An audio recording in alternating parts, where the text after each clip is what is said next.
Hello, my dear sleepy listener.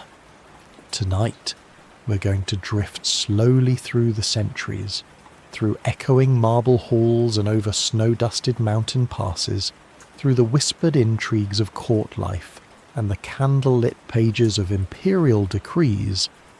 We will follow the gentle, winding tale of one of the longest ruling dynasties in European history, the Habsburg Monarchy. This isn't a tale of glory and conquest, not really. It's a quiet story of persistence, of crowns inherited, marriages arranged, and borders that shifted like the seasons. Of rulers who tried to shape the world from within velvet-draped palaces and ornate council chambers, while history happened slowly around them, or in spite of them. Before you drift away into peaceful slumber, please take a moment to like this video, leave a gentle comment about your favourite historical moment, and subscribe to keep these soothing tales coming your way. I'd love to know where in the world you're listening from, and what time the moon finds you tonight. Now, dim the lights, settle in, and let these gentle whispers of history lull you into sleep. You awaken in the year 1273 beneath the mountain-shadowed skies of Central Europe. It's a calm morning, and the chill in the air carries the smell of pine trees and something older, the sense that something is shifting in the fabric of time. A bell tolls, not loudly, but with the soft insistence of change. In a small gathering hall in Frankfurt, a man has just been elected King of the Romans.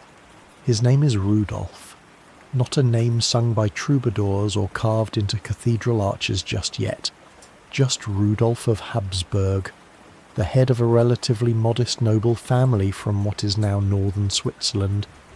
No one expects much, but you do. You sense it in the quiet shuffling of the assembly, in the way Rudolf holds his head slightly higher after the vote. He is not the most powerful man in the room, nor the richest, but he is clever, calm, and persistent, three qualities that history often rewards. And now, crowned with the simple laurels of election, Rudolf begins a dynasty that will whisper through European history for nearly 600 years. You walk with him through his modest estates, castle walls cold with age and moss. These are not palaces yet, not the marble stretches of Vienna or Prague. The Habsburg name is still small, still easily lost in the noise of feuding lords and splintered empires. But Rudolf begins planting seeds. He seizes lands held by rebellious nobles, restores order in shaky provinces, and reclaims imperial rights that had begun to fray. It's said, with a certain sly admiration, that Rudolf travels light but speaks wisely. One chronicler noted that he ate plain meals and preferred to sleep under the stars when travelling. Not the image of imperial majesty, perhaps, but something sturdier, the foundation stone of a house that would rise higher than any could imagine. There's a quirky little tale, likely apocryphal but soothing all the same, about how Rudolf once approached the city of Basel on horseback. The guards, unsure of who he was, refused him entry. Rather than demand recognition, Rudolf reportedly spent the night camped outside the walls without complaint. Come morning, someone recognized him, and the embarrassed city opened its gates. Whether true or not, it says much about the legend that followed him: humble, patient, quietly powerful. Still, not everything is certain. Historians today still debate why the electors chose Rudolf in the first place. Was it his reputation for fairness, his lack of threatening power, or did they simply think him pliable?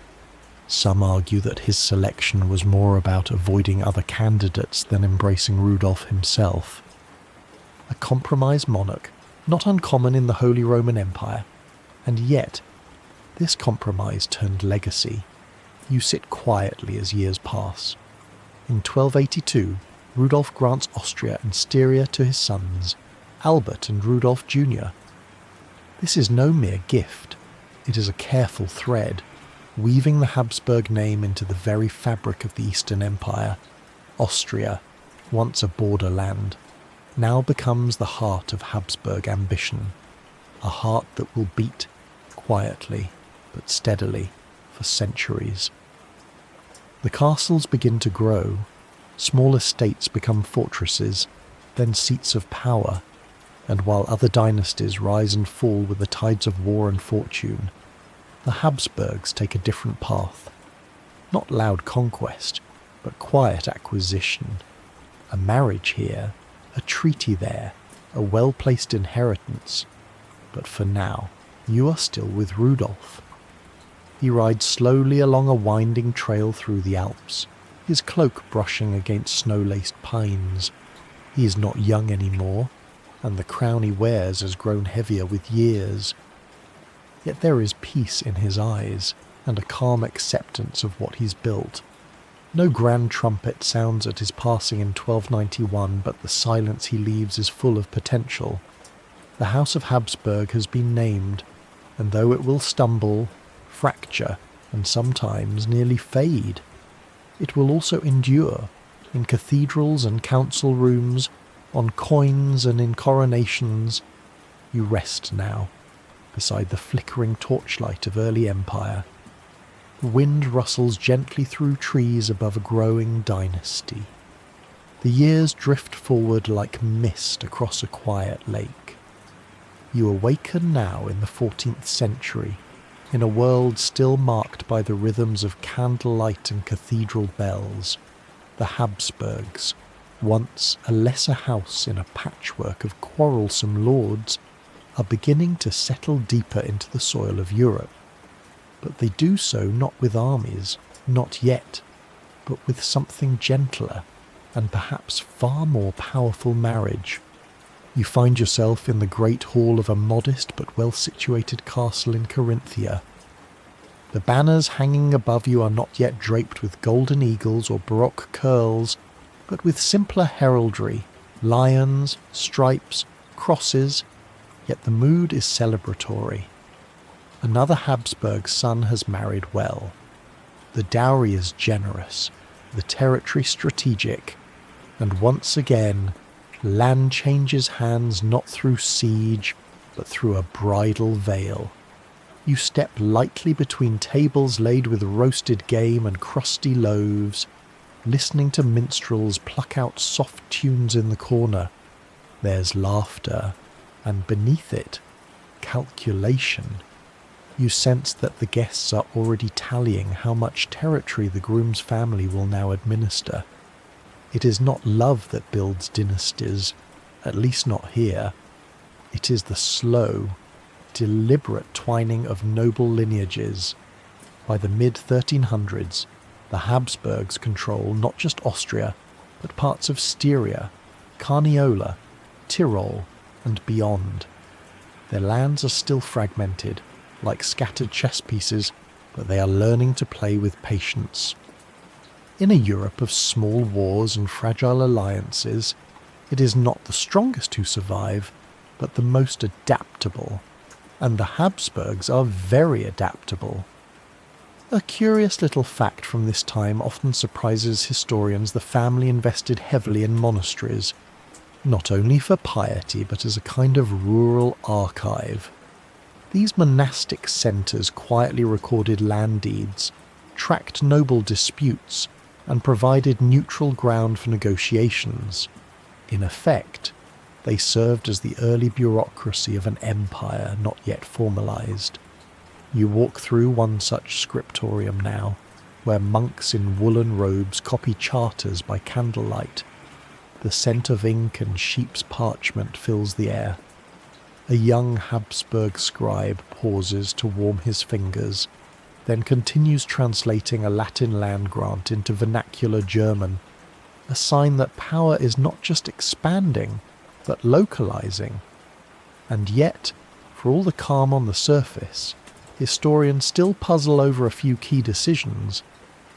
Take, for example, the mysterious claim over Tyrol in the 1360s. The marriage that brought the wealthy Alpine region under Habsburg control was unusually smooth. Some say too smooth. There are whispers, though unproven, that bribes changed hands in certain courts, or that regional nobles were quietly threatened. The official documents say one thing. The diaries and letters, when they survive, suggest another. But in the end, the effect is the same. The Habsburgs keep growing. You sit now in a chamber where maps are spread across a long oak table. Territories once isolated from one another are beginning to connect. Not contiguously, not yet, but in concept. A network of lands under one name, joined more by ink than iron. A marriage into the Luxembourg line here, a betrothal to a Bavarian heiress there. Each match is a quiet expansion. No trumpets, no battle cries, just parchment, candles, and signatures. There's something sleepy about this strategy, and yet something deeply effective. Other dynasties burn brightly for a time and vanish, but the Habsburgs build like ivy, slowly wrapping around the architecture of Europe. You return to a quiet garden on the edge of Vienna, a place that was once a military outpost, now becoming a city of whispers and plans. A Habsburg prince walks the gravel path beside you, listening to his tutor recite Cicero. He is not especially brilliant, but he listens. He does not dream of glory. He dreams of inheritance. And so, the dynasty weaves itself further into the fabric of European nobility. The family may not always rule directly, but they are always present.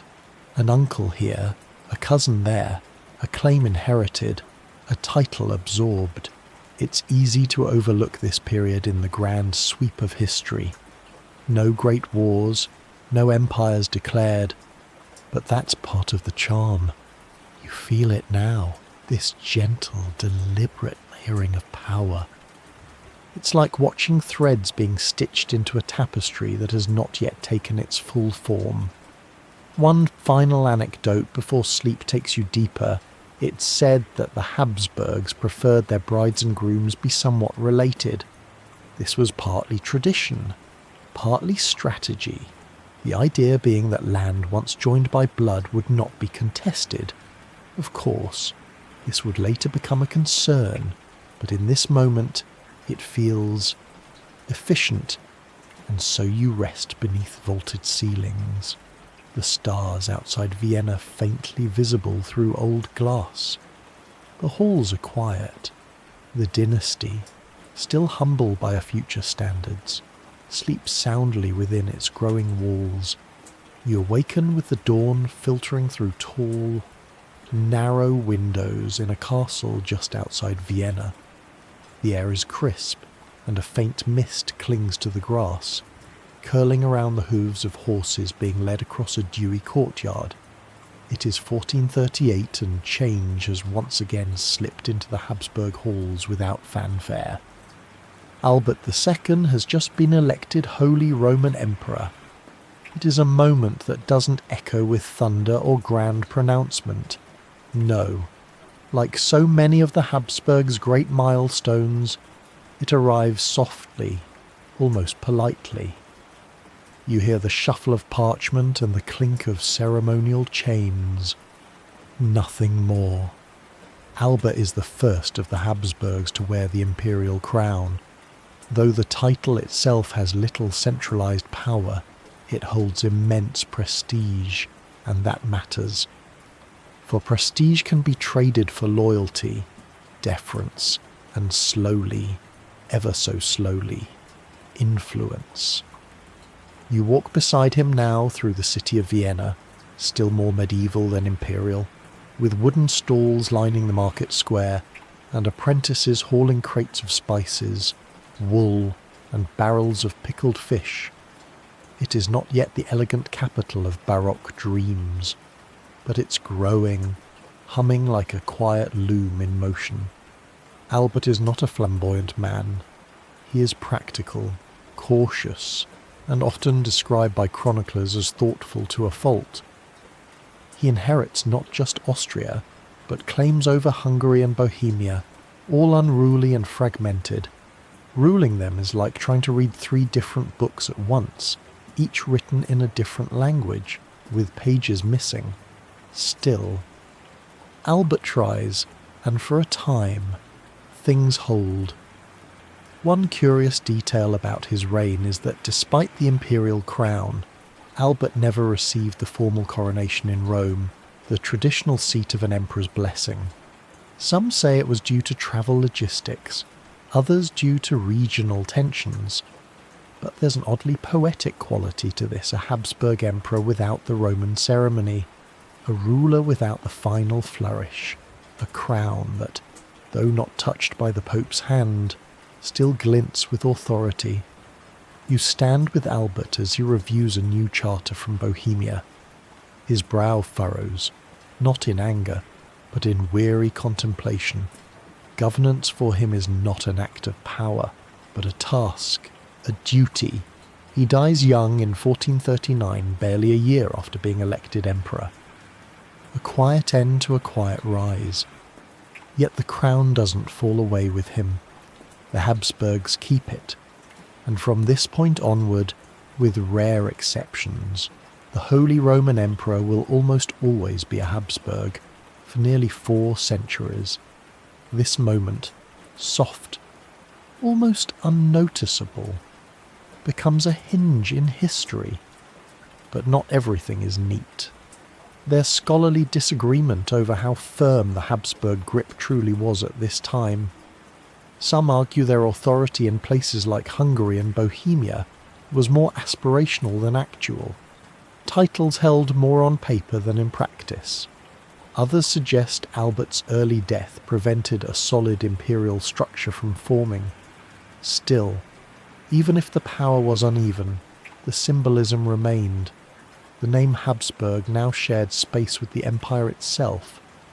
You step into a chapel now, small, cool, and lined with stone. A monk lights a taper for the late emperor's soul. Above, in the carved ceiling, small cherubs peer down from a sky of blue and gold. The prayers rise softly, like breath. This is how the empire continues, not with explosions of greatness, but with quiet devotion and endurance. In the years after Albert's passing, his son, Ladislaus the Posthumous, inherits a web of claims, but as his name suggests, he is born after his father's death, a child king before his first breath. And so, regents and uncles rule in his name. He becomes a symbol, more portrait than person, until his own death as a teenager, which some still whisper may have been more convenient than natural. You find yourself in the echoing halls of the Hofburg Palace, still under construction, the stones damp with morning dew. The architects murmur about future wings and grand staircases, but for now it is merely a hushed hub of administration.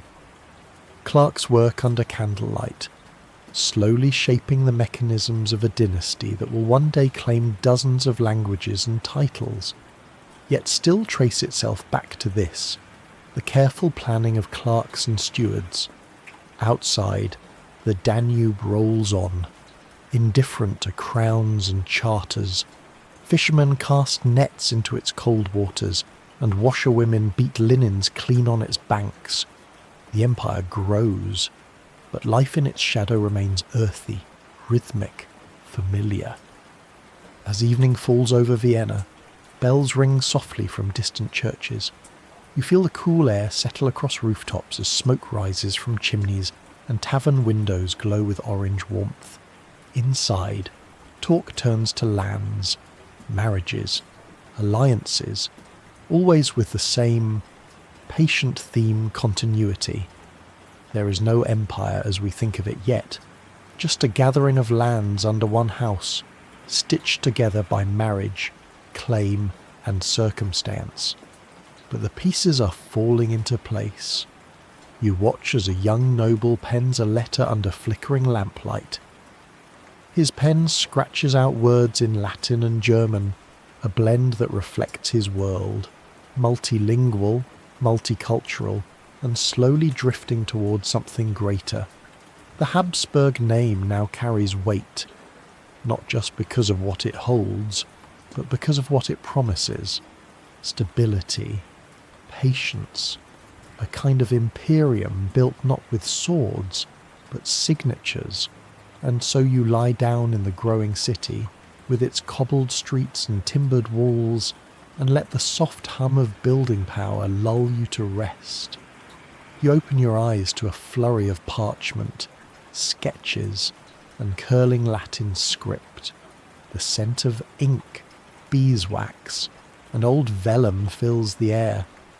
It is the late 1400s now, and the world around you feels like it is starting to lean forward, peering into the early modern age. The man in front of you, broad-shouldered, white-bearded, and dressed in a robe more ceremonial than comfortable, is Maximilian Thusky, Emperor of the Holy Roman Empire, and perhaps the most imaginative Habsburg yet. He doesn't merely rule, he envisions, schemes even, but in the quiet way Habsburgs prefer, with maps, treaties and alliances rather than crusades or conquest. Though Maximilian will certainly dabble in wars, his true gift lies in turning pen and paper into empire. You follow him through the narrow corridors of Innsbruck, a city he helps elevate with princely splendour. Behind one closed door is a printing press, still novel in these decades, ink-stained and clacking. It's here that Maximilian's vision blooms, not just in governance but in self-presentation. He commissions books and illustrated manuscripts that show him not only as a ruler, but as a knight, a philosopher, a kind of mythic figure in plate armour and poetic prose. And that's the curious part. While many rulers of his age wield armies, Maximilian wields image. One of his most famous projects, Theurdank, is a semi-fictional chivalric tale of a brave knight clearly modelled after himself, who overcomes trials to win his bride, just like Maximilian did with Mary of Burgundy. You walk past a workshop where woodcut artists lean over long planks, carving block illustrations for the emperor's books. The images are dramatic, theatrical, filled with jousts, flowing banners and brooding castles, and all of it serves one purpose: to shape a story. Maximilian is building an empire of memory, not just land. Of course, there is land too. He inherits Austria and gains Burgundy through marriage, which brings the Habsburgs into close contact with the wealth of the Low Countries, what is now Belgium and the Netherlands. His son will marry into the Spanish crown. His grandchildren will hold thrones across half of Europe. But these dynastic gains begin here, in rooms filled with ink, diplomacy, and just a touch of romantic invention. You wander into a hall where the walls are hung with armour, some functional, some clearly ceremonial.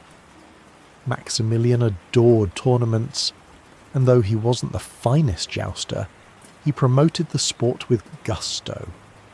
There's a trace of theatricality in his every gesture, but under the showmanship is a very real strategy to make the Habsburgs appear eternal, noble, chivalric, make their story feel older than it is. There's a charming oddity often told of Maximilian's reign. He carried around a portable printing press during his travels, insisting that news of his victories, real or exaggerated, be circulated rapidly. One could say he understood public relations centuries ahead of his time. It's easy to imagine him today, proudly tweeting from horseback, hashtags and all. Yet beneath this self-crafted legend lies ambiguity. Historians still question just how effective his rule truly was. Many of his plans were financially precarious. His endless warfare drained resources. His imperial reforms were ambitious but rarely enforced. Was Maximilian a great statesman or simply a master of perception? Some say he built castles in the air. Others argue he laid the foundation for the Habsburg world empire that followed. You sit now in a quiet garden he once favoured, with alpine flowers blooming gently beside stone benches.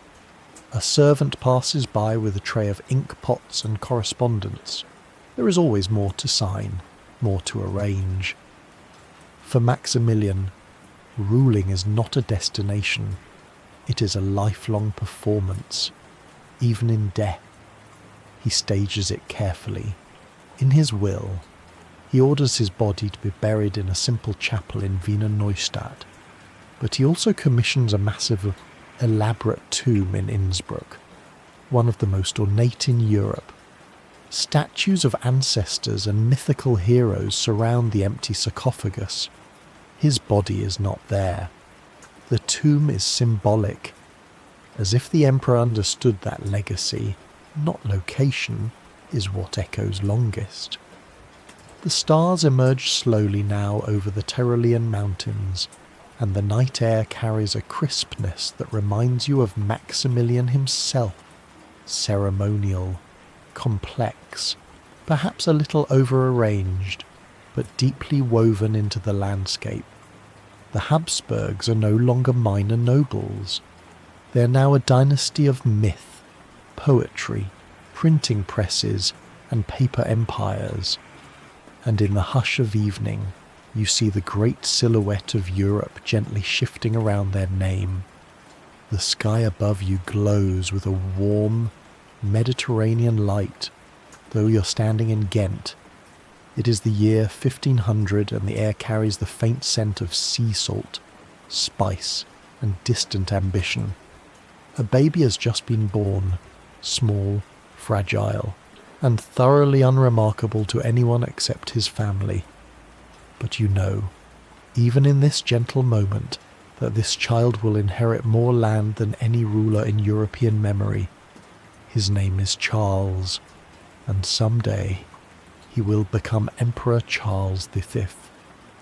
You sit quietly beside a cradle carved of Flemish oak, where the infant stirs beneath a finely embroidered blanket. He's swaddled not just in linen, but in expectation.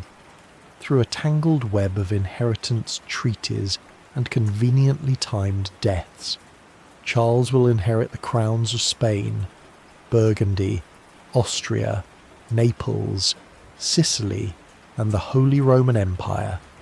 It's said that his empire is so vast that the sun never sets upon it, a phrase that sounds poetic, but is quite literally true.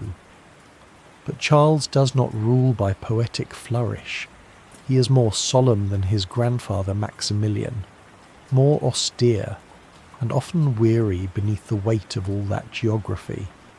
You travel with him now, not by horse or carriage, but in imagination, across Spanish coasts, over German hills, into the intricate streets of Antwerp and Seville. Charles governs it all, or tries to. Yet it's not a smooth empire. He spends much of his life travelling between capitals, often speaking to each region in a different tongue. Spanish here, Flemish there, Latin in Rome, German in Vienna. There's a quirky truth to this: Charles never fully mastered the German language. Despite being Holy Roman Emperor, his heart and his habits remained largely Burgundian. He preferred the tastes of the Low Countries, their food, their fashion, even their table manners. And so, the ruler of Germany sometimes dined more like a Dutch merchant than a Teutonic prince. You observe him now, older, seated in the dim candlelight of a monastery near Yuste in Spain. He has abdicated by this point, exhausted by decades of religious wars, rebellions, and the impossible challenge of holding everything together. He's let go of his titles, dividing them between his brother Ferdinand and his son Philip. You can almost hear the relief in his breath. And yet, historians still wonder, did he abdicate because of illness, disillusionment, or was it a deliberate statement, a weary gesture that even the mightiest Habsburg emperor could not bend time or faith to his will? The Reformation, after all, bloomed on Charles's watch. You remember the name now, Martin Luther, whose theses nailed to a Wittenberg church door in 1517 sparked debates that grew louder, harsher, and bloodier. Charles tried to contain the split. He summoned Luther to the Diet of Worms. He enforced edicts. He pleaded with princes. But the world was changing faster than the empire could respond, and still Charles's dominion stood.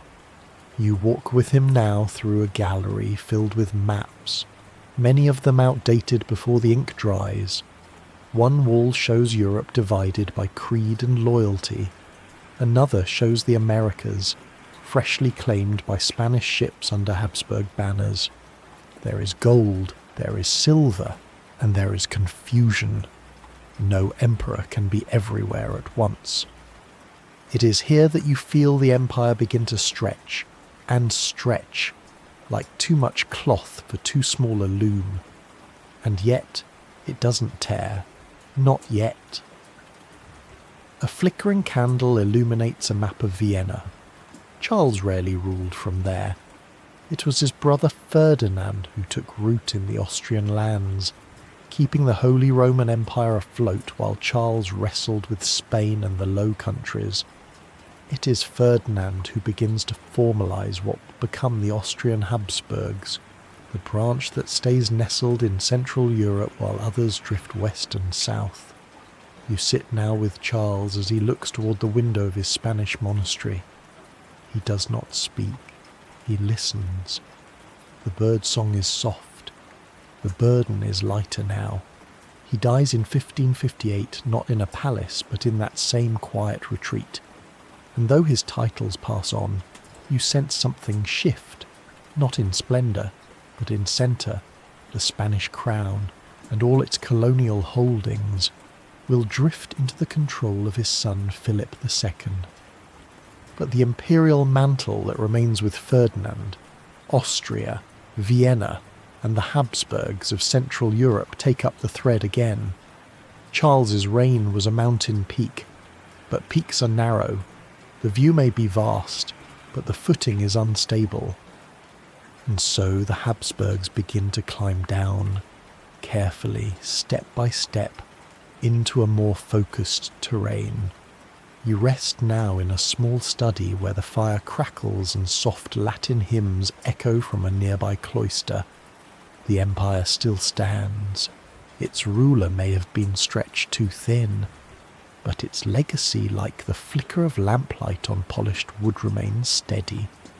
The candlelight softens around you as the long shadow of Charles V fades, and you awaken now in a quieter chamber, a study in Vienna, paper strewn and smelling faintly of ink and beeswax. It is the mid-1500s, and the empire is passing, not crumbling, but simply adjusting its weight. Here stands Ferdinand the Raw, Charles's younger brother, quieter, less grand, and perhaps better suited to this subtler phase of empire.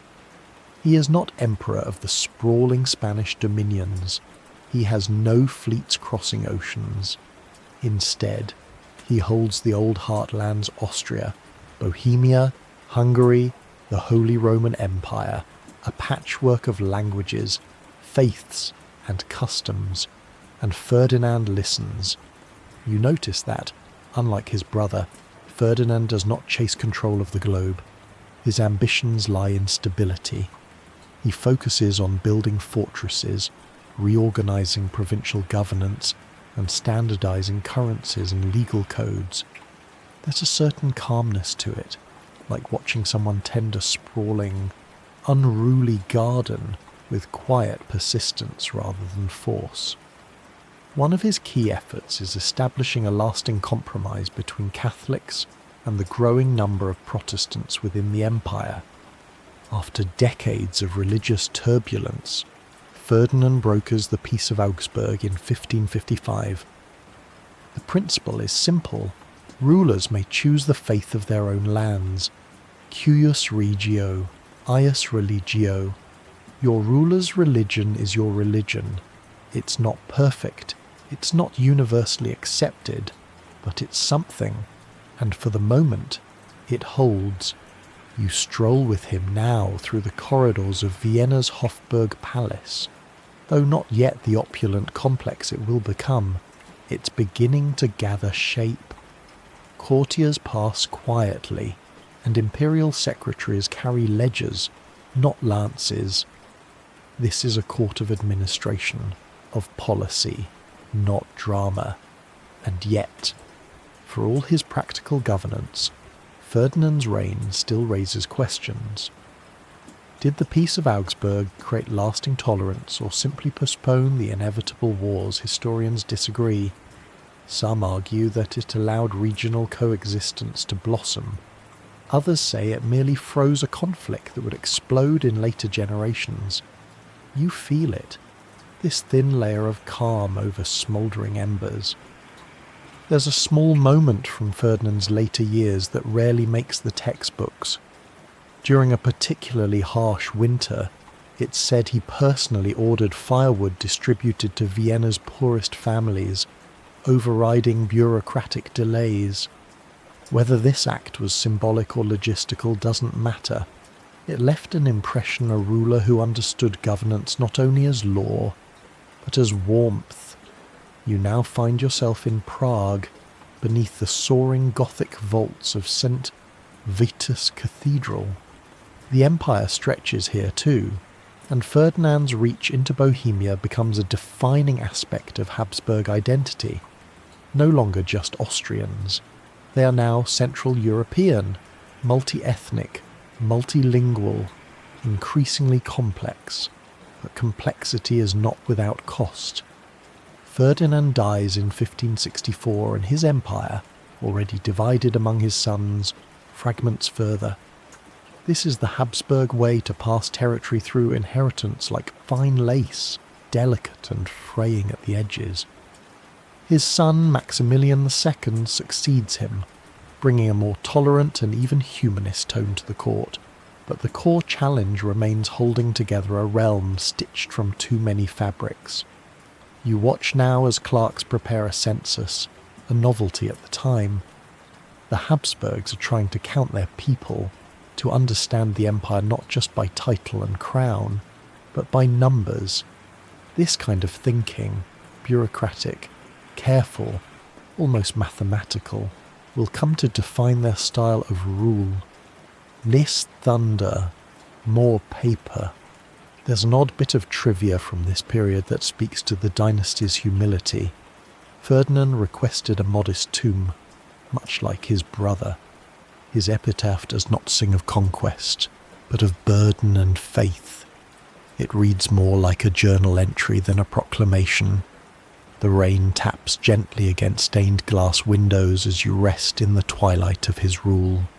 You hear the rustling of parchments, the soft clink of chalices in a quiet chapel. Ferdinand's empire does not inspire poets or conquerors, but it endures. And endurance, you begin to realize, is the true Habsburg inheritance. As the light dims, you drift across a silent archive where the dynastic papers are stored. Scrolls, codices, and charters curl gently in the cool air. Each one is a story, not of battlefield glory, but of careful planning, compromise, and the long, slow knitting of nations. And you're now floating gently through this bureaucracy of empire. There is no drama here, only the hush of paper, the distant ringing of a church bell, and the warm breath of a dynasty learning, ever so slowly, to govern not just land, but time. You awaken to the heavy scent of smoke in the air, not from hearths or kitchens, but from burning fields and ruined towns. It is the early 1600s, and the land beneath your feet trembles with uncertainty. You're in Bohemia, in Prague, where a defenestration has just occurred. Yes, quite literally. A group of angry Protestant nobles has thrown 2 imperial envoys out of a castle window. They survived the fall, but the empire does not remain unshaken. This is how the 30 Years' War begins, not with armies clashing, but with a window and a handful of bruised egos, a conflict born from the simmering religious divide that Ferdinand had tried to soothe with compromise. His grandson, Ferdinand the Son, is not so inclined. Where the elder Ferdinand was cautious and willing to bargain, this one is deeply Catholic, rigid, and sure of his divine purpose. You walk through the empty corridors of the imperial court, now relocated from Vienna to more secure holdings. The mood is colder, tighter. Even the tapestries seem muted. Ferdinand has little interest in dialogue. He believes his role as emperor is not to manage diversity, but to enforce unity, religious and political, and so the empire begins to unravel. The war spreads like ink across parchment, from Bohemia to Saxony, from the Rhineland to the Baltic. Armies march back and forth across towns whose names will never make it into the broader sweep of history, but whose people endure unimaginable loss. Yet the war is not only about faith, it is about power, territory and survival. Protestant and Catholic states alike shift allegiances based on advantage, not scripture. You stand at the edge of a muddy battlefield now, where soldiers, many barely old enough to shave, huddle around fires, boots soaked, muskets damp. There is no glory here, only endurance and fear and hunger. And yet, in Vienna, the imperial administration carries on. Clerks still file tax reports. Marriages are still arranged. A distant cousin is appointed to govern Moravia. Life continues, even as the foundations quake. There's a haunting little anecdote from this period. The imperial postal system never ceased operations. Even at the war's most chaotic moments, letters travelled across the shattered landscape with eerie regularity. Some say it was due to sheer stubbornness. Others argue it was the Habsburg need for control, for record, for order in the midst of disorder. You slip into a tavern now, its walls blackened from old soot, where a travelling merchant speaks of ghost towns and famine. The empire's borders mean little out here. People care more about whether the next caravan will bring bread or plunder. The war has become a way of life. Still, Ferdinand I pushes on. He issues edicts, appoints generals, and tries to restore Catholicism across his domains. Historians debate his motives to this day. Was he driven by religious conviction, or by the political need to centralise a crumbling empire? Perhaps both, and perhaps it doesn't matter. The result is the same. In the 1630s, a new actor enters Sweden, Protestant, efficient, and devastating. Gustavus Adolphus, the Lion of the North, marches through the empire with fire and discipline. For a moment, it seems the Habsburg cause might collapse entirely, but Gustavus dies in battle. The lines shift once more. You pass through a field now overgrown with wildflowers, where a stone marker quietly notes a long-forgotten siege. No fanfare, no victory song, just silence. By the time the Peace of Westphalia is signed in 1648, the empire is exhausted. The treaty does not restore what was lost. It simply agrees to stop fighting. It codifies the religious divisions, weakens the emperor's authority and grants more autonomy to the various principalities. Some historians call it the end of the Holy Roman Empire as a real political force. Others argue that the empire had never truly been holy or Roman, or even much of an empire to begin with, and yet the Habsburgs endure. Ferdinand III, who succeeds his father, is less rigid, more diplomatic. He oversees the final negotiations of peace, and though he cannot restore the empire's unity, he does manage its survival. That, too, becomes a pattern. The Habsburg gift is not in dominance, but in durability. You return now to Vienna, changed by war but still standing. The Danube flows on, as it always has. Children run through alleys that once echoed with military boots. The bells ring for mass again, not for siege alerts. And somewhere, a scribe sets down his pen and exhales. The war has ended, but the empire remains, a little thinner, a little weaker, but still there. Still ruled by men in ornate coats who sign decrees and trace their lineage back to a modest count named Rudolf. Still guided by a belief, quiet, now, that the centre can hold. You drift once more into sleep, as the empire sighs, gathers itself, and prepares for whatever comes next. You awaken beneath a sky still heavy with the memory of war, but the air is calmer now. It is the late 1600s, and Vienna has settled into a kind of dignified weariness. The 30 Years' War is over, but its ghosts linger in quiet ways, in the soot-streaked facades of churches, the hush of restored libraries, the hesitance in how people speak of religion. You're walking beside a man with a long chin, flowing wig, and deep-set, watchful eyes. Leopold III, Holy Roman Emperor. He's not loud, not dazzling, and not always quick to act, but he is steady. And in Habsburg history, steadiness often wins the day. Leopold rules for nearly 50 years, and during that time, he presides over a fragile but important shift. The empire is no longer crumbling, it is consolidating, quietly regathering its strength, though rarely in straight lines.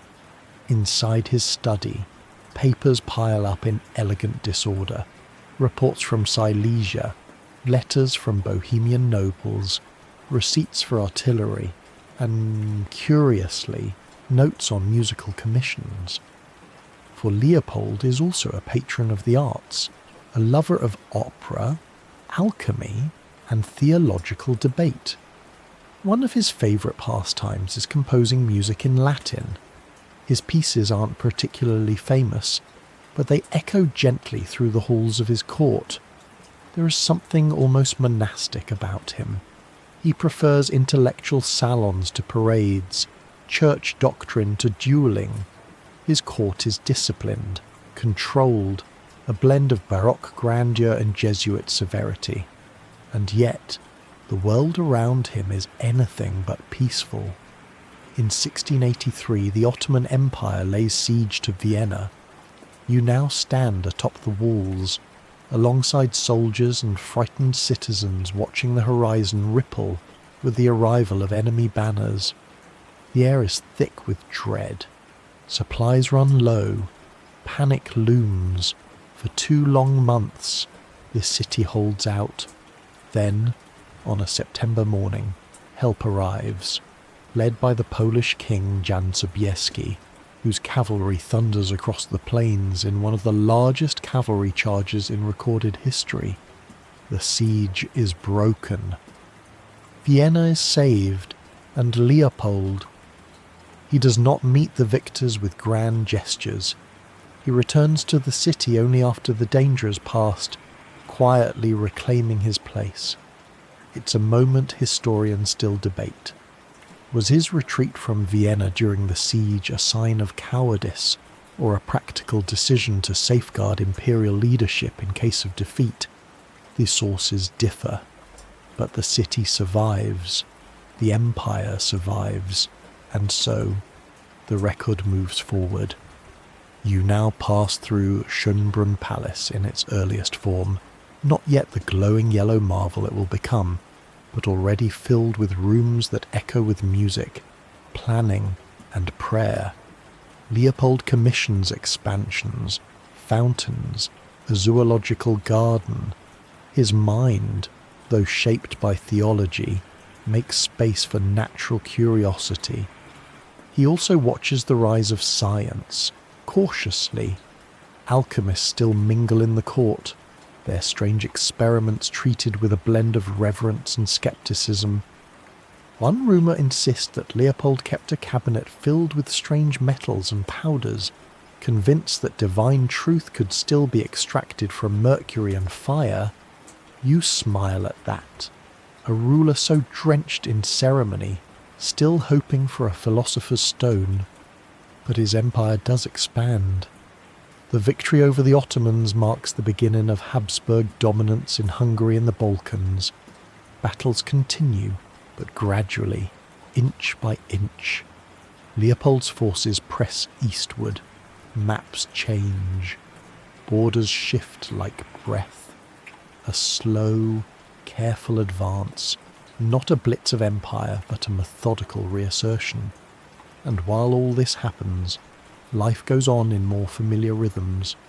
You sit now in a Viennese parlour where powdered wigs tilt as courtiers debate the finer points of court etiquette. Across the room, a harpsichord plays a soft sonata. Outside, coach wheels roll over cobbled streets. Bakers knead bread. A clerk yawns over an unopened ledger. The empire breathes, not easily but rhythmically. There's a lesser-known detail about Leopold's court that history books often skip. He had an extraordinary collection of clocks. They lined the walls of his study, each one ticking with quiet precision. Some said he liked to hear the time passing. Others claimed he enjoyed the idea of controlling it, if only by second hand. And in some ways, he did. When Leopold dies in 1705, the empire is stronger than it has been in over a century. Not glamorous, not revolutionary, but intact, ordered, and ready for the next chapter. You lie back now beneath a painted ceiling, the kind that shows cherubs swirling in pale blue heavens. The flickering of candles cast long shadows on the floor. The empire does not sing loudly. It never has. But it hums, like a melody composed by an emperor with ink-stained cuffs and too many clocks. You awaken to the scent of fresh citrus and cut roses drifting through wide hallways. The morning light spills softly over gilded railings and parquet floors. The year 1740 and the Habsburg world is changing once more, though, as always, with the same careful slowness. You are in Schönbrunn Palace now, and though the palace has grown more lavish, it still hums with quiet restraint. Here begins the age of Maria Theresa. She is the only female ruler of the Habsburg dominions in her own right, and her presence feels both familiar and new. You find her seated at a desk, already deep in correspondence, her quill scratching neatly across parchment. Her auburn hair is pinned into a practical crown of braids. She does not look like someone who will oversee one of the most significant overhauls of the Habsburg state. And yet she will. Her reign begins in crisis. Her father, Emperor Charles III, had spent years pushing the Pragmatic Sanction, a document designed to ensure she could inherit the throne in the absence of a male heir. He received promises from nearly every European court. And then, the moment he died, nearly every one of those promises unravelled like thread. Frederick of Prussia wastes no time. He invades Silesia, a wealthy, strategic region, while Maria Theresa is still attending to her father's funeral rites. Others pile on, sensing weakness in a woman's rule. Bavaria, France, Saxony. The War of the Austrian Succession begins not in thunder, but in betrayal. You watch her now as she walks among her advisers, a baby in one arm and political papers in the other. She is never crowned Holy Roman Emperor. That position must go to a man. But she does not need the title to wield power. Her husband, Francis Stephen, is crowned instead, but everyone knows who truly governs, and she governs well. She reforms taxation, centralizes military administration, and reduces the privileges of provincial nobles. Education becomes a priority. She even mandates primary school for boys and girls, an unheard of move in many parts of Europe. And yet she remains deeply Catholic, socially conservative, and emotionally bound to tradition. She's a paradox reformer and monarch, mother of 16 and hardened ruler. There's a soft, strange charm in her contradictions. One of her personal quirks was a deep affection for modesty. Despite the splendour around her, she preferred simpler gowns than the fashion dictated and often shied away from overt ceremony. A courtier once noted that her official portraits were grander than her actual presence, but her presence carried far more authority. And still, debates swirl around her legacy. Did her reforms modernize the empire, or merely strengthen central control? Was her educational policy progressive or paternalistic? Historians continue to gently disagree, yet no one denies her effectiveness. She turned a fragile empire into a functioning state. You now pass through a public square in Vienna where musicians perform softly for a gathered crowd. There is a new sense of rhythm to the empire. Bureaucrats in powdered wigs consult ledgers. Teachers stroll with satchels of chalk. Soldiers drill in tidy formations. There is an order to things that wasn't there before. And yet, Maria Theresa is not done with challenges. After Silesia's loss, she attempts, through diplomacy, alliance, and bold manoeuvring, to regain it. Thus begins the diplomatic revolution, where traditional enemies become allies.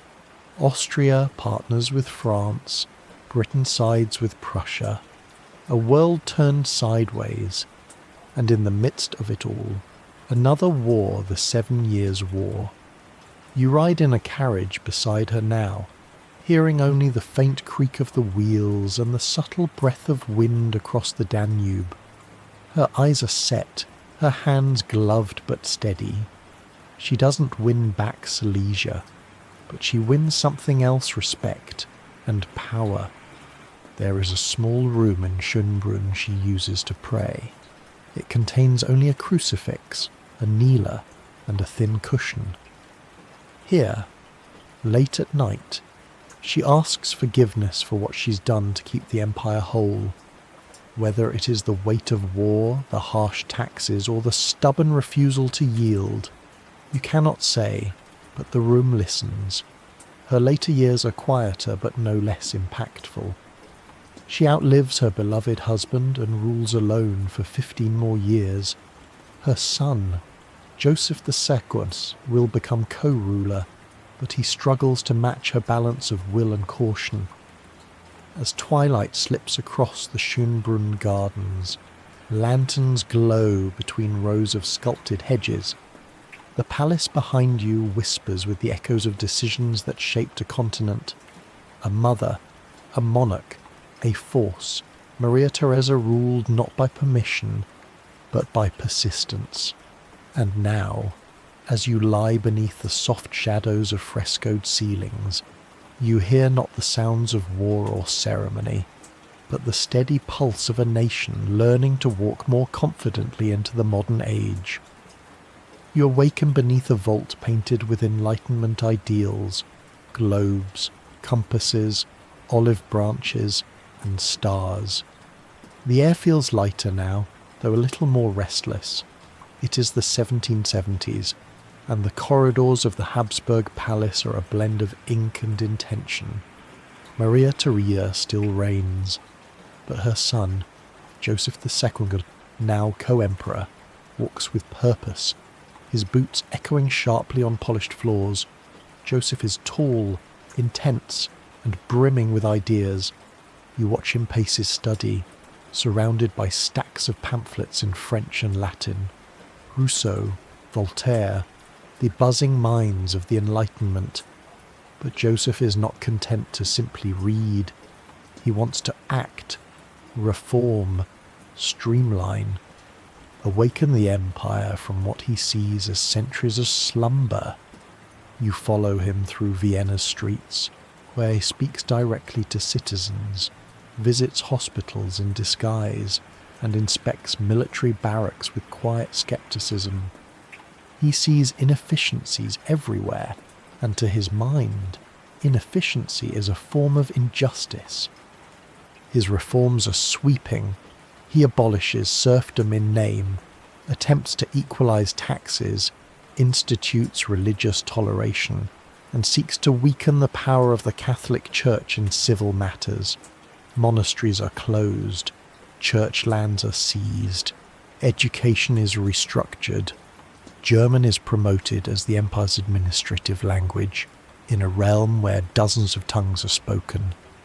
To Joseph, unity means simplification, but the empire is not so easily tamed. You hear the murmurs now, from Hungarian nobles, from Bohemian landowners, from monks who suddenly find their abbeys dissolved. The reforms come fast, too fast. What was meant to clarify begins to confuse, and yet there is something earnest, even endearing in Joseph's fervour. He keeps a detailed diary, noting not only his political decisions but his moral thoughts. One evening, after closing a monastery, he writes, "God does not require 1,000 idle prayers, but useful work in his name." There's a quirky but revealing anecdote often told of Joseph. He once insisted that all burials in Vienna use reusable coffins, wooden boxes with a trapdoor bottom. The idea was to save money and space. The reaction was swift and horrified. He relented, but the story remains.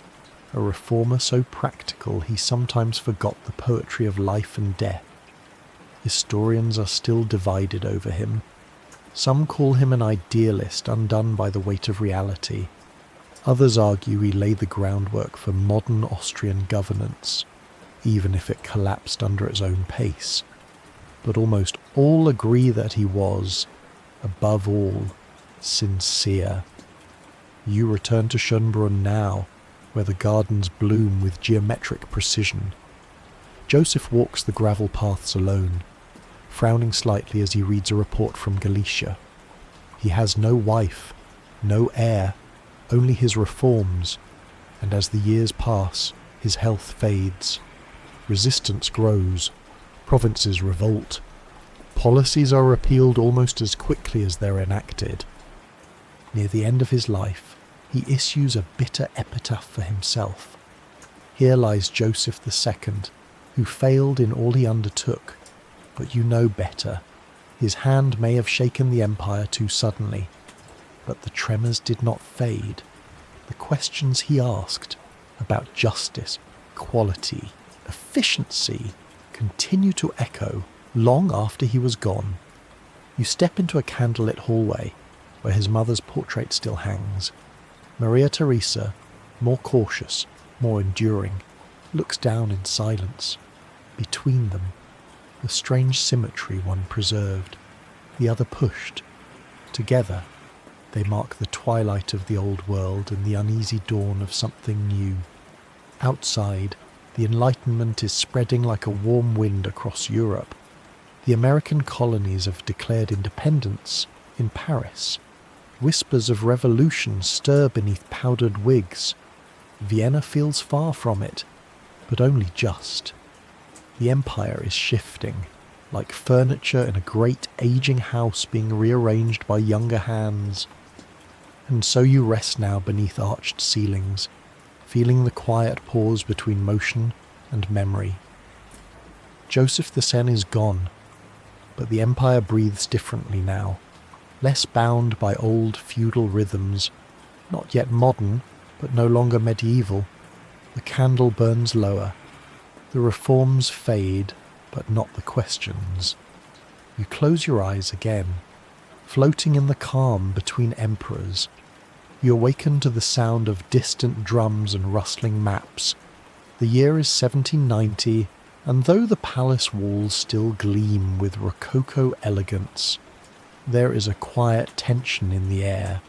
Joseph the Kurd has died, and his brother Leopold the now wears the crown, a more cautious man. Leopold spends his brief reign trying to stitch back together the imperial fabric stretched too tightly by Joseph's reforms. But it's not just internal unrest that weighs on the empire now. It is the gathering storm from the west. France has erupted. You step into a candlelit council chamber where anxious ministers gather around news from Paris. The revolution has overthrown the monarchy.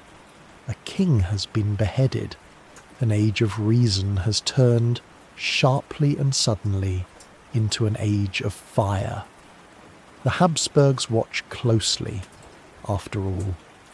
Marie Antoinette, once a laughing silk-draped girl running through Schönbrunns gardens, is now Queen of France, and Leopold II's sister. You feel the chill settle in as the empire realizes this revolution is not simply French, it is contagious. Leopold dies after just 2 years on the throne, leaving the empire to his son, a 24-year-old with a furrowed brow and a sharp instinct for survival. His name is Francis II, and he will be the last Holy Roman Emperor. You walk beside him now through the shaded gardens of the Hofburg. He speaks quietly to advisors, always watching, always measuring. He knows the age has changed. The world of powdered wigs and diplomatic waltzes has given way to something faster, louder, and far more dangerous. Napoleon Bonaparte rises from the chaos of France, and soon Europe is burning. The wars come quickly, rolling across fields, cities, and borders like summer storms. The Habsburg armies fight and fall back, reorganize, then fight again. At Austerlitz in 1805 they suffer a crushing defeat. The empire's old pride shudders beneath modern tactics, and the charisma of a self-made emperor from Corsica. Francis II watches this carefully. He sees not only a military threat, but a symbolic one. The old imperial order, his order, is being undone by a man who crowned himself. And so, in 1806, with quiet finality, Francis dissolves the Holy Roman Empire. You are there in the moment, not at a ceremony, but in a silent chamber, where he signs the decree with steady hands. The empire that began with Charlemagne, that shaped medieval Europe, that bore the Habsburg name for generations, gone with the stroke of a pen. But the Habsburgs are nothing if not adaptable. Francis does not disappear. He declares himself Emperor of Austria instead, a new title for a new age. The Holy Roman Empire may be history, but the Habsburg Monarchy endures, reshaped, rebranded, but still breathing. It's a curious irony, isn't it? That in losing one empire, they preserve another. You stand now in a Viennese printing house where new maps are being engraved. The Holy Roman borders are erased in their place. The Austrian Empire, a simpler name, but no less ambitious. Bureaucrats shuffle papers. Generals draw up recruitment rosters. Diplomats revise titles. The machine continues. And in a moment of strategic brilliance or political sacrifice, depending on whom you ask, Francis marries his daughter, Marie-Louise, to Napoleon himself. A Habsburg archduchess, granddaughter of Maria Theresa, becomes Empress of the French. The court murmurs in disapproval, but Francis shrugs. "You don't choose your relatives," he is rumoured to have said. There's a lesser-known story from this period when Napoleon visited Schönbrunn Palace. He ordered his room be redecorated in his own style. After he left, Francis had every piece of furniture removed and the floors scrubbed. He said nothing. He simply restored the palace, as if to quietly erase the guest who dared presume permanence. By 1814, the tide has turned. Napoleon is defeated, and the great powers of Europe gather in Vienna to decide what comes next. You walk now through the grand salons of the Congress of Vienna, chandeliers glittering, violins playing, polished shoes sliding over marble floors. Diplomats from every corner of Europe negotiate, dance, whisper, and scheme. At the heart of it all is Prince Clemens von Metternich, Austria's foreign minister, polished, poised, and endlessly pragmatic. He shapes the post-Napoleonic order like a sculptor with gloves on. His goal is balance, stability, restoration, and above all, no more revolutions. Historians still debate whether Metternich was a genius of diplomacy or a master of delay.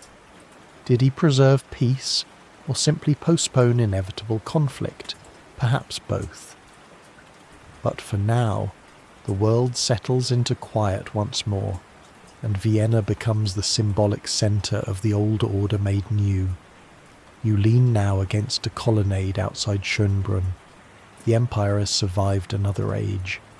The titles may have changed, the borders may have shifted, but the dynasty still stands.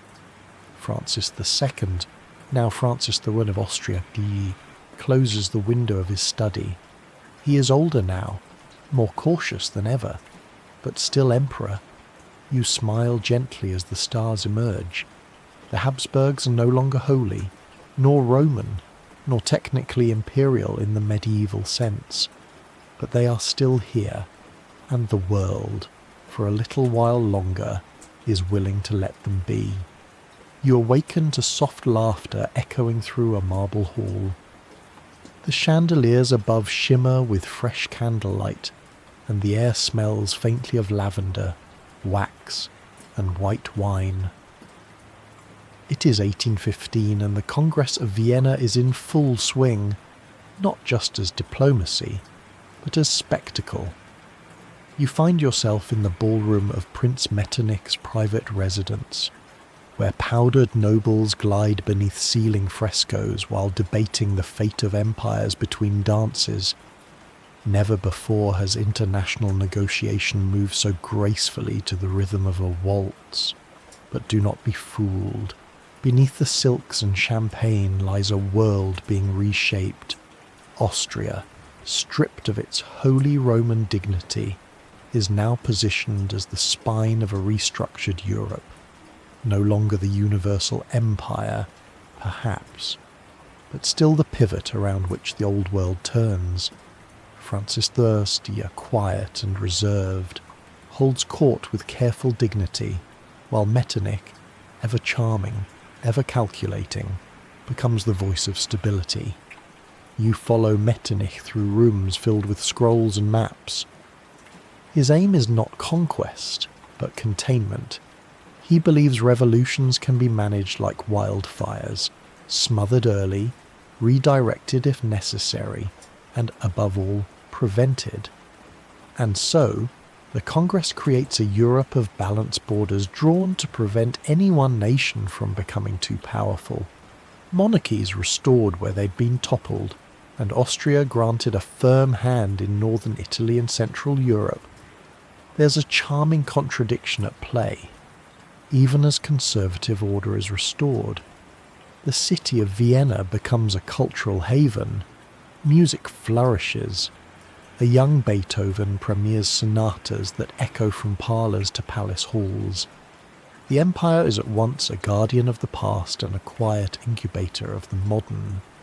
You sip mulled wine at a corner table where diplomats from Sweden and Saxony debate trade while glancing nervously at the French delegation.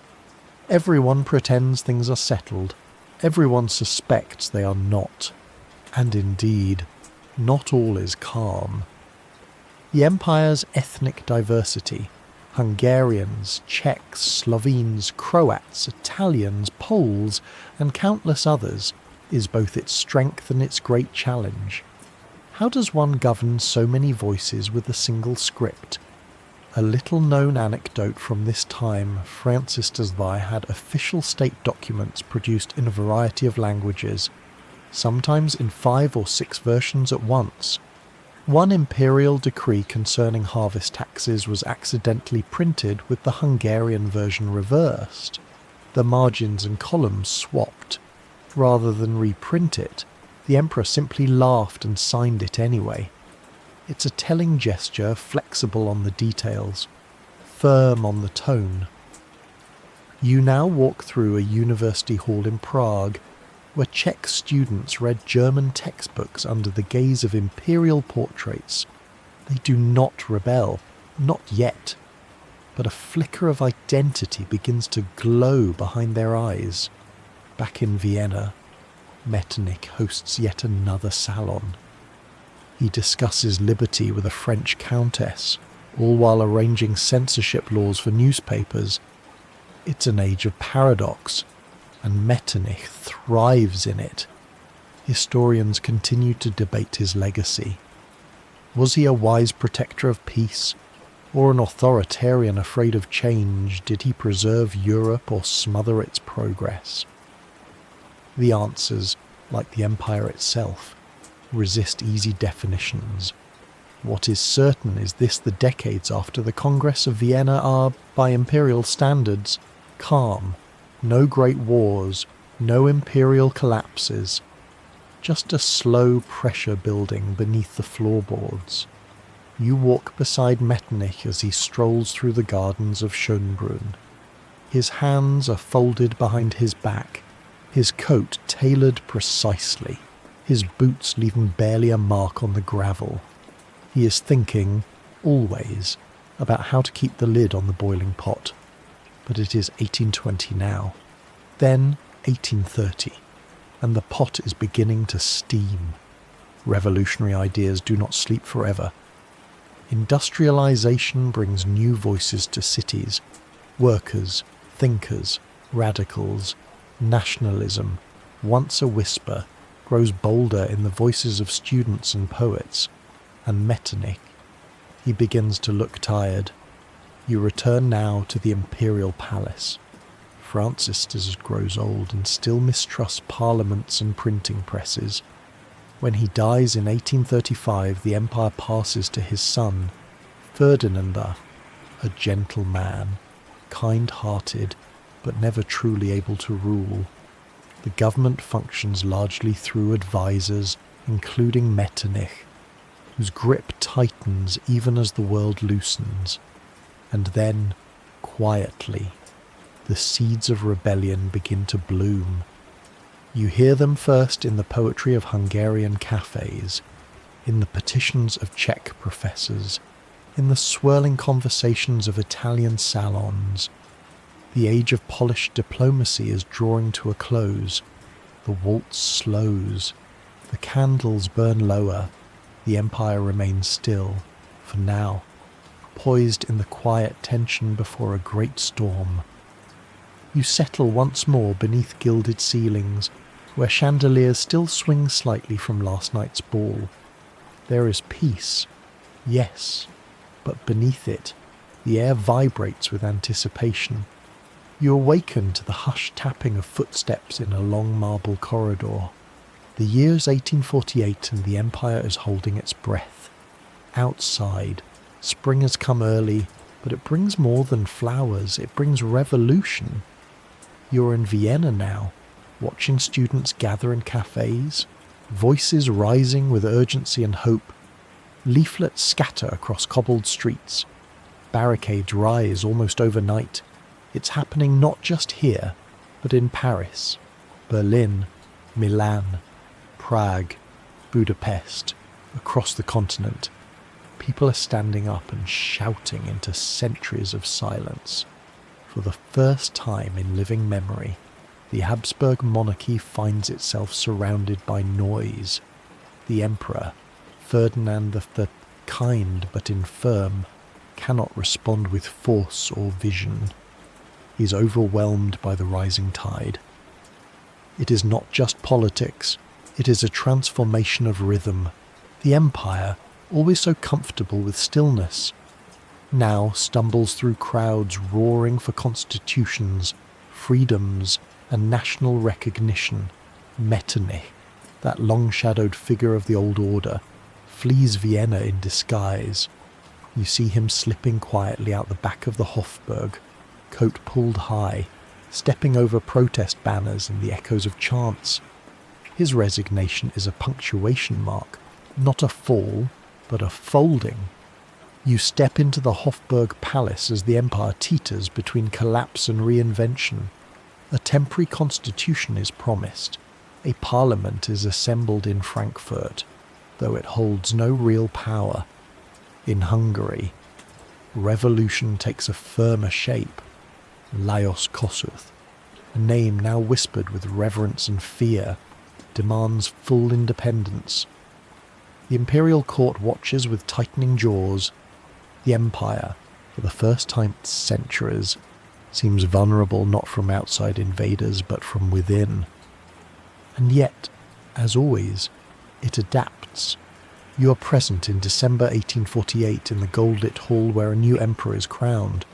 A young man, only 18, with a jaw already set like marble. His name is Franz Joseph. He barely smiles.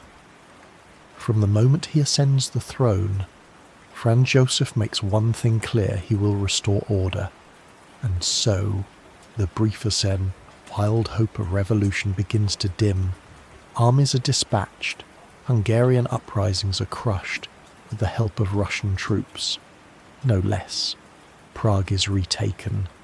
The barricades fall. Vienna returns to quiet, though now the quiet feels like a warning, not a comfort. Historians still debate this moment. Did Franz Joseph preserve the empire, or did he seal its eventual fate by rejecting reform? Was he the stabilizer of a crumbling world, or its final iron gate? Most agree on this: he would rule longer than any Habsburg before him, and longer than many ever expected. You sit beside him now as he reads dispatches in his early years. His penmanship is sharp, his posture perfect, his will unwavering. He does not govern with warmth, but with ritual. Every day, early wake, uniform, meetings, signatures, discipline. Above all, yet, even in his youth, Franz Joseph understands the complexity of his empire. He visits provinces, attends balls in Budapest, walks through the crooked streets of Prague and Trieste. But he does not speak every language. He cannot. No one can. And so, the empire functions again, but not as before. It is stitched back together hastily, and the seams are visible. A lesser-known detail from this time: Franz Joseph carried a personal pocket watch engraved with a motto, Viribus Unitas, with united forces. The phrase becomes a symbol of his reign, even as unity grows ever more elusive. You walk now through a village in Galicia, where peasants speak in Polish and pray in Latin, paying taxes to German-speaking bureaucrats. The empire functions, but only just.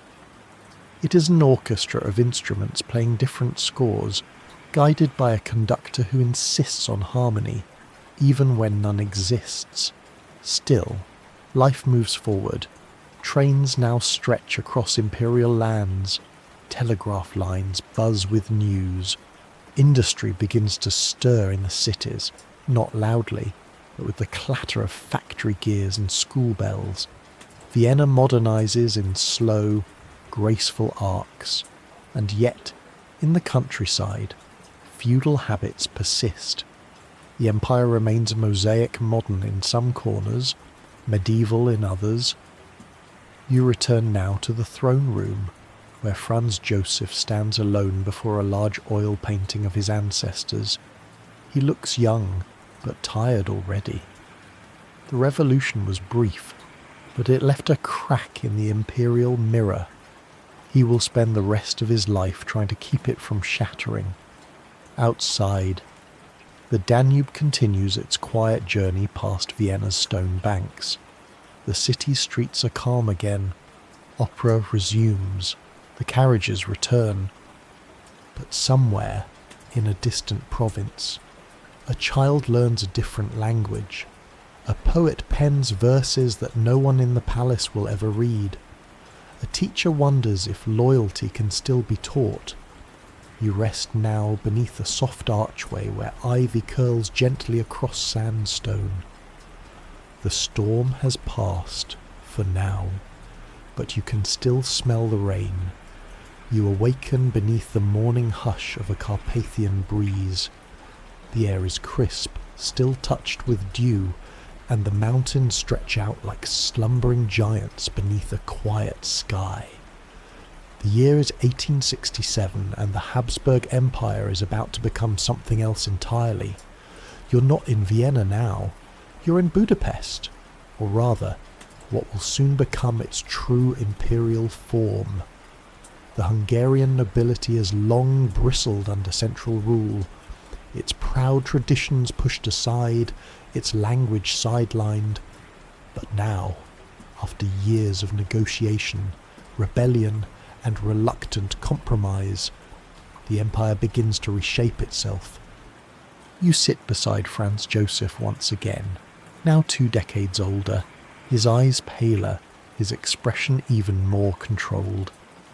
The revolutions of 1848 were not forgotten, nor forgiven, but something has changed. The emperor has recognized a truth the empire must bend, or it will break. And so, in 1867, the Ausgleich, the compromise, is signed. The Austrian Empire becomes the Austro-Hungarian Monarchy, one empire, 2 crowns. From now on, Austria and Hungary will share an emperor but maintain separate parliaments, separate governments, and equal standing in foreign affairs. The structure is intricate, more treaty than unity, and it runs on delicate, deliberate ambiguity. You wander now through the streets of Buda and Pest, newly united and rapidly modernizing. Here, electric trams soon hum over bridges that span the Danube. Buildings rise in the grandest of styles, domes, colonnades, and ironwork laced like embroidery. In Vienna, the architecture mirrors the shift. The Ringstrasse, a circular boulevard replacing old medieval walls, fills with grand museums, government buildings, and cafes where philosophers debate beneath ceilings dusted with smoke and chandeliers.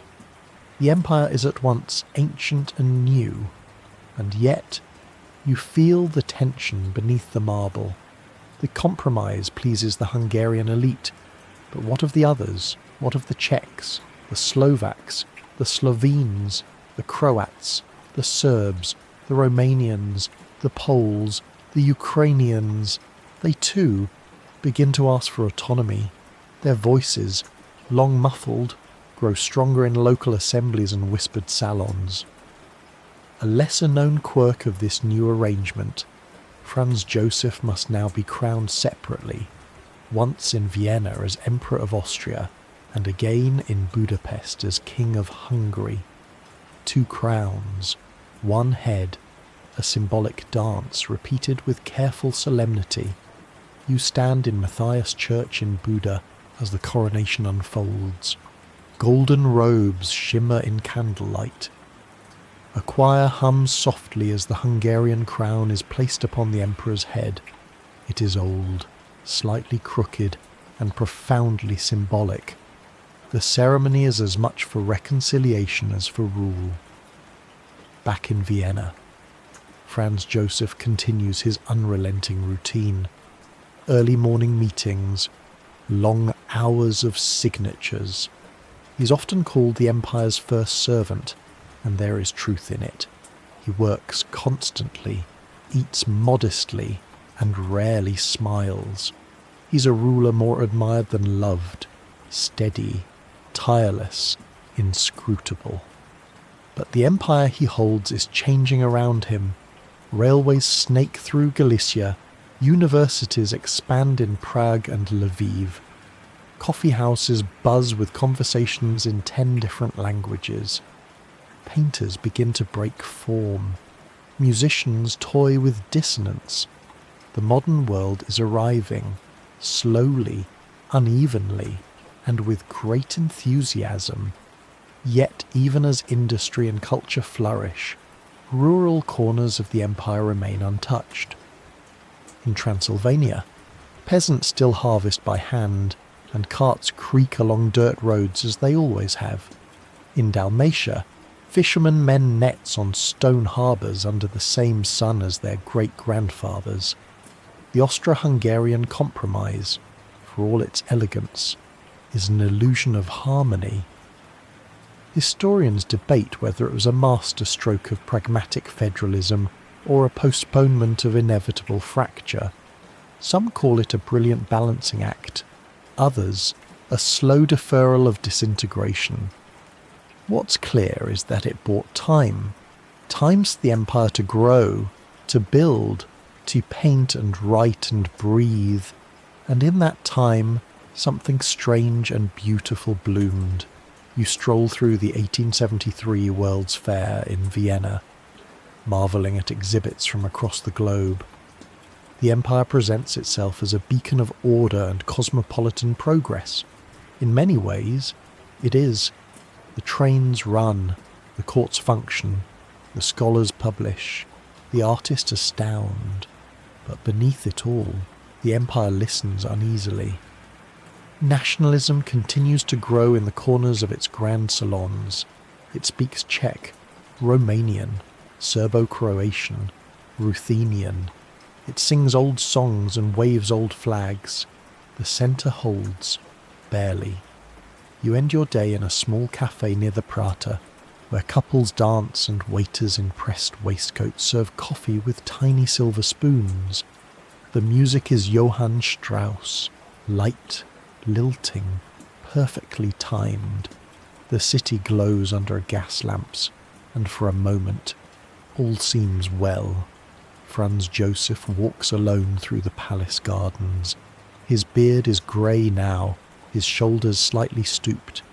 He does not know how long he will rule, only that he must, every day, without fail. You rest now in the quiet between ticking clocks. The empire, for all its contradictions, continues, a mosaic of peoples and places, 2 crowns, 1 rhythm. The world shifts again just beyond the horizon, but for now it sleeps, wrapped in music, marble and memory. You awaken to the soft rustle of silk and the faint scent of lavender drifting through vast palace corridors. The year is 1867, and you find yourself walking beside Empress Elisabeth, or Sisi as she is affectionately called, one of the most enigmatic figures in Habsburg history. She is slender and tall, with dark hair flowing like a river, and eyes that seem to carry both distant dreams and deep sorrow. Her beauty is renowned throughout Europe, yet it is her restless spirit that captivates those who know her closely. You follow her as she slips away from the glittering court in Vienna to wander the forests and lakes of Hungary. Unlike the ornate salons and heavy velvet drapes of the palace, these natural spaces offer her freedom and solace.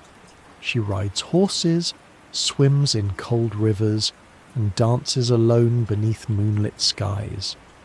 The Empress struggles with the rigid expectations of her role. She is beloved by the people but constrained by tradition. She has little interest in politics, but she understands deeply the weight of the empire upon her shoulders. You glimpse moments of her loneliness, late nights spent writing poetry in a quiet chamber, days when she refuses to eat for hours, caught in the grip of anxiety, letters sent to distant relatives searching for understanding. There is a charming yet tragic story told often about Cece's obsession with exercise and her desire to maintain a willowy figure. She would rise at dawn to ride for miles or practice fencing, an uncommon pastime for women of her status. Her devotion to fitness was as much a rebellion as a routine, and yet her life is marked by sorrow. The tragic death of her son Rudolf, heir to the throne, casts a long shadow. His mysterious demise in Meiling leaves the court in shock and the Empress in silence. Historians debate the extent of her influence. Some view her as a mere ornamental figure, a symbol of imperial beauty without political power. Others see a woman quietly shaping opinion through her personal connections and subtle defiance of court protocol. You walk with her now through the gardens of Schönbrunn Palace, where statues of mythic figures seem to watch her with quiet judgment. The flowers bloom profusely, but there is a sense of melancholy in the air. Cece's reign as empress is unlike the steady rule of her husband, Franz Joseph. It is marked by a restless spirit, a search for identity amid the ornate trappings of monarchy. In many ways, she embodies the contradictions of the empire itself, graceful yet troubled, tradition-bound yet yearning for freedom. You sit beside her one evening as she gazes out over the city from a palace balcony. The lights of Vienna twinkle like distant stars. She breathes deeply, as if the city's rhythm both comforts and confines her. Her story is a whisper in the larger tale of the Habsburgs, a note of beauty and sorrow in a symphony of crowns and empires. As you settle into quiet reflection, the gentle night enfolds you. The empire continues, complex and enduring, like the Empress herself, always poised between light and shadow. You awaken gently in the soft glow of candlelight, deep within the ornate chambers of the Hofburg Palace. The year is 1878 and the air carries a quiet melancholy. You are beside Emperor Franz Joseph once more, but this time your companion is Empress Elisabeth, affectionately known as Cece. Her slender figure moves with grace, yet there is a restlessness beneath her serene exterior. Cece's life is marked by beauty and tragedy, by the demands of imperial duty and a yearning for freedom. She has become a legend not just for her elegance, but for her struggles with loneliness and loss. You watch her retreat from the formalities of court life into the forests and lakes of Hungary, where she seeks solace in nature's embrace. She rides horses over rolling hills, swims in cold mountain waters, and finds brief reprieves from the heavy expectations that weigh upon her shoulders. There's a delicate irony in her story, the Empress, surrounded by opulence and ceremony, finds peace only in simplicity and solitude. A gentle irony that history often whispers but rarely dwells upon. Despite her public image, she struggles privately with the loss of her only son, Crown Prince Rudolf, whose mysterious death at Meiling leaves a wound never quite healed. This personal sorrow shadows her remaining years, influencing her withdrawal from court and her embrace of quiet contemplation. You sense the gentle sadness that underpins her legendary beauty, the smile that hides unspoken grief, the eyes that seem to look beyond the palace walls towards something unreachable. Historians debate her role. Was she a powerless figurehead, or a subtle influencer in imperial politics through personal connections, perhaps both? But her humanity shines through history's gilded pages. As night falls, You walk with Sisi through the palace gardens. The moonlight softens the flowers, and a cool breeze rustles the leaves. The world seems still here, but you feel the pulse of a dynasty in transition, poised between tradition and the modern age. And in this quiet moment, you understand Empress Elisabeth is more than a symbol. She is the delicate heart of an empire's twilight, a whisper of grace amid the inevitable dusk. You awaken to the soft hum of conversation in multiple tongues, Hungarian, German, Czech, Croatian, blending like a tapestry of voices that fill the grand halls of the empire. It is 1867, and you find yourself in the heart of the Austro-Hungarian dual monarchy. This new political arrangement has transformed the empire's structure. Austria and Hungary stand as two equal halves, joined under the rule of Emperor Franz Joseph, but operating with separate parliaments, governments, and administrative systems. You walk with the emperor through the corridors of power in both Vienna and Budapest. Each city pulses with its own life, its own culture, its own ambitions. The delicate balance of this dual monarchy requires constant attention, an endless negotiation of power, identity, and loyalty. In Budapest, you witness the revival of Hungarian culture. The majestic parliament building rises beside the Danube, a symbol of national pride and political resurgence. Hungarian becomes the official language of administration, and the nobility revels in restored influence.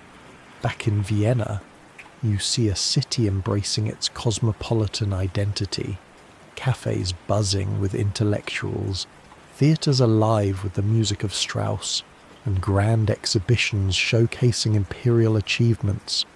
Yet beneath this vibrant surface, tensions simmer. The empire's many ethnic groups, Czechs, Slovaks, Romanians, Croats, Serbs, Italians, Ukrainians, continue to seek recognition and autonomy. The dual monarchy addresses some concerns but leaves many others unresolved. You attend a meeting of the Imperial Council where these issues are debated with polite restraint but sharp conviction. The Habsburgs govern a patchwork of peoples and histories, and maintaining unity is like balancing on a knife's edge. There is a curious anecdote from this period. Emperor Franz Joseph was known for his meticulous daily routine, which included reviewing extensive reports on every corner of his empire. His personal library was vast, filled with documents in countless languages, a testament to the complexity he managed. Historians continue to debate whether the dual monarchy was a masterstroke of political compromise or a fragile patchwork that merely delayed the empire's eventual unravelling. You stroll along the Danube at dusk, watching the lights twinkle across the water. The empire's future feels uncertain yet full of possibility, a vast mosaic held together by tradition, diplomacy, and cautious optimism. As night falls, you settle into a quiet room filled with books and maps, the steady ticking of a clock marking the passage of time. The Habsburgs endure, adapting, balancing, and ruling a realm as diverse as the people who call it home. You awaken to the lively buzz of cafes, the delicate clinking of coffee cups, and the strains of a waltz drifting through the streets. Vienna is alive with culture, creativity, and contradictions. It is the Gilded Age, the late 19th century, and the city glows with new confidence. Yet beneath the surface, the empire's fragility simmers quietly. You stroll along the newly built Ringstrasse, a grand boulevard lined with impressive museums, theatres, and government buildings. Architectural marvels stand shoulder to shoulder. Neo-Gothic, Neo-Renaissance, and Baroque styles mingle, reflecting the empire's layered history and aspirations. Vienna is a hub of intellectual ferment. Philosophers, artists, composers, and scientists mingle in salons and coffee houses, their ideas swirling as freely as the steam rising from cups of Viennese coffee. You find yourself in a smoky cafe where Gustav Klimt sketches while Sigmund Freud debates with colleagues. Music by Johann Strauss Jr. fills the air, and the scent of fresh pastries mixes with the sharp tang of cigar smoke. This is an empire embracing modernity, but not without tension. Industrialization has brought growth and prosperity to cities, but also stark inequalities. Factories hum with the labour of immigrants and rural migrants, while aristocrats dine on fine china and diamond-studded brooches. You visit a working-class neighbourhood, where crowded tenements tell stories of hardship and hope. Children play in narrow alleys, markets overflow with fresh produce and spices. The empire's diversity pulses here in its rawest form. Political movements stir, too. Socialism, nationalism, and demands for reform echo from every corner of the empire. The question of identity looms large. What does it mean to be Austrian, Hungarian, Czech, or Croatian in a world rapidly changing? You pass the Hofburg Palace, where Emperor Franz Joseph reigned still, long into his old age, steadfast but increasingly out of step with a society that's evolving faster than tradition. There's a poignant story about the emperor's dedication.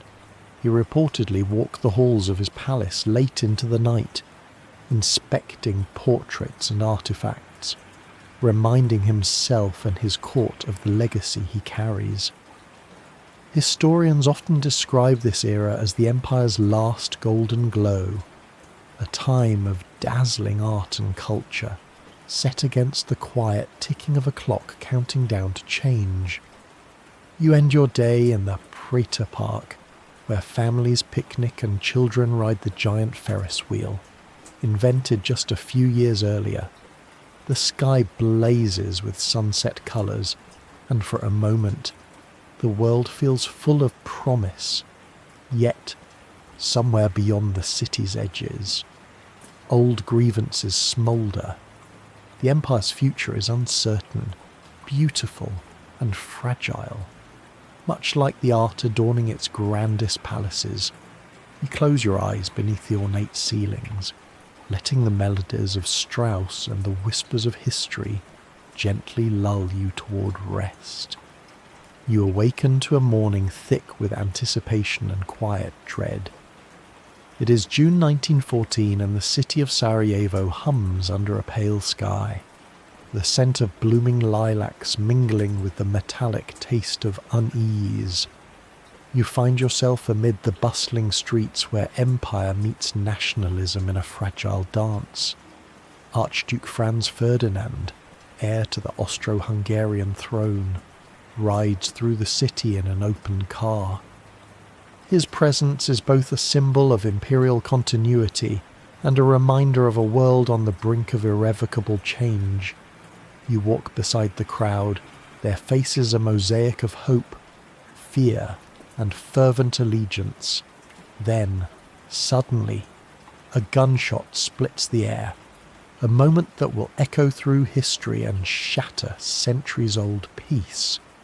The assassination of Franz Ferdinand by Gavrilo Princip, a young Bosnian Serb nationalist, becomes the spark that ignites the powder keg of Europe. You move through the corridors of power as the empire reels. Franz Joseph, already in his 80s, receives the news with a mixture of shock and resolve. The empire's intricate alliances pull it inexorably toward war.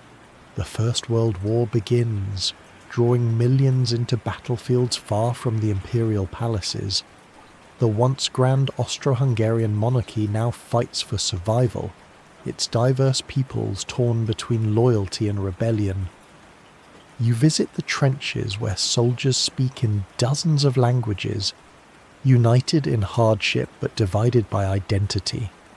The empire's complex tapestry unravels under the strain of conflict. Back home, shortages, political unrest, and weariness grow. Nationalist movements gain strength, demanding autonomy or independence. Historians debate whether the empire could have survived this storm or whether its dissolution was inevitable. What is certain is that the war hastened an end long in the making. You witness the final days of the empire in 1918, the emperor's authority waning, republics declaring independence, borders redrawn like a jigsaw puzzle scattered by the winds of change. As the sun sets on the Habsburg Monarchy, you feel the weight of centuries lift, replaced by uncertainty and the hope of new beginnings. You close your eyes amidst the ruins of an empire that shaped Europe's destiny for nearly 600 years. You awaken to a quiet morning in late 1918. The empire you once knew, the vast Austro-Hungarian monarchy, has dissolved quietly like morning mist. Borders have been redrawn, flags changed, and centuries of rule have faded into memory. The imperial palaces stand still, their halls now filled with echoes and shadows. Emperor Karl, the last ruler of the Habsburg dynasty, contemplates the future with a heavy heart. He ascended the throne in 1916 amid the chaos of the Great War, hoping to restore peace and unity. But fate and the tide of history were not on his side. His efforts for peace were gentle whispers against the roar of global conflict. You walk beside him through the once grand Vienna, now a city grappling with loss and uncertainty. People speak in hushed tones of republics rising, monarchies falling, and the dawn of new nations. The tapestry of cultures that once wove the empire together now unravels, threads loose and fluttering in the autumn breeze. The old empire's vast bureaucracies dissolve, replaced by new governments and new borders. The languages, traditions, and loyalties that once intertwined now stand apart, seeking their own identity. There is a tender moment in this twilight. Karl's abdication was not a formal surrender, but a quiet recognition that the world had changed. He chose exile over conflict, retreating to Madeira, where he would pass away just a few years later. Historians gently debate his legacy. Was he a symbol of a fading world or a ruler ahead of his time, seeking peace amid turmoil? The answer, like the empire itself, remains a whisper in the wind. You feel the weight of history settle softly around you, the countless lives, triumphs, struggles, and dreams carried by the Habsburg name across centuries. As night deepens, you rest beside the Danube, its waters flowing steadily onward, indifferent yet eternal. The story of the Habsburg Monarchy, with all its grandeur and quiet resilience, has come to its final chapter, and now it is time for you to drift gently into sleep, carried by the soft whispers of history.